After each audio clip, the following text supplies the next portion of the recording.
Allah kırar. Cumuştan gelsin süyündüm, apollo kıytırgan.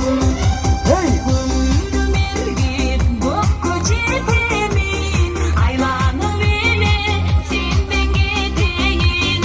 Can üynüm bütün ergidi da, çoğuyu vergin. Sana havayı kolluklar olsa oturarız mı?